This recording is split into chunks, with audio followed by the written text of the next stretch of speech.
เค้กก็เปิดมาดิเอาเจือ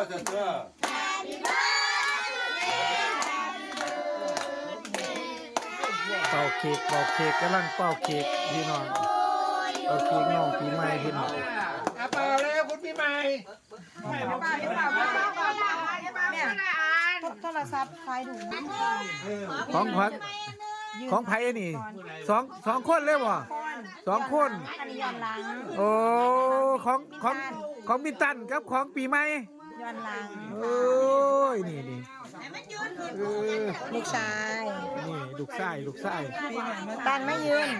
ให้ลูกสาวค่ะ ถ่ายรูปก่อนอย่าเพิ่ง ยืนอยู่นี่อะไรยืนนี่ เอาย้อนหลังเป่าทั้ง2เค้กเลยทั้ง2